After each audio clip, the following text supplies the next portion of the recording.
This is your stage, your spotlight. Hello Meghalaya. Your story starts here. Kasonam Raghuvanshi, Kablashakin Jarngai, but Ukurim Jonka, Uraja, Naduka Arfly Trek Ujamang Archarapsan, Hakjiwan Kai honeymoon.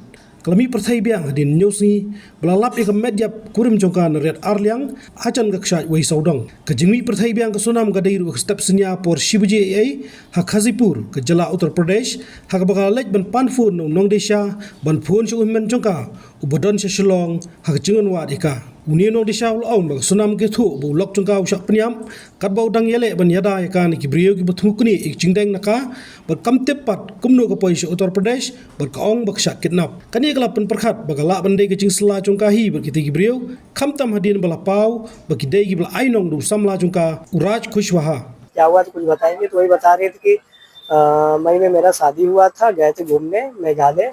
बीच रास्ते में मतलब गहना चोरी करते टाइम उनके पति मतलब बचाव करते हो उसी टाइम उनके पति को मार दिया जाता है। जी नहीं, ऐसा कुछ नहीं होता। उन्होंने बताया उसके बाद वो बेहोश फिर यहाँ पे कैसे आए, ऐसा कुछ नहीं। उनको ये भी नहीं पता कैसे आए। जी नहीं।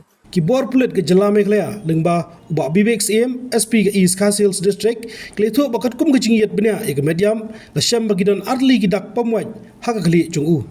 Like I said, in fact, when we actually had done the inquest, we saw that there were sharp wounds on the head, and autopsy report from Negrans has indicated that there were two sharp cuts on the head, one from behind and one from in front. Habatien, pej bahagi kishab, kashab plus F. Ka plus F? Hakabam bangibam dunaki eki bataye kamet. Namar kata habathiru atau kau kamlu ka umpnyang kadut pej ya kashab plus F haka jingsom. Yaki nutrient kumki vitamin bat ka ayan la icon diat bat ka bathau bha kam khta ika dur jingki marbam ka jing mat lani ka rukom shed yaki. Balehi banai kita. Kadon ka we ka jing mentoy ba kongsan. Ka kot ka kia. Ka nutrition ba khambha ka jing im ba khambha pendon kam daki marba modon ka sharp plus F menta kasni. Lawan Ra Shafi Lingba ko office jong Commissionerate of Food Safety Meghalaya.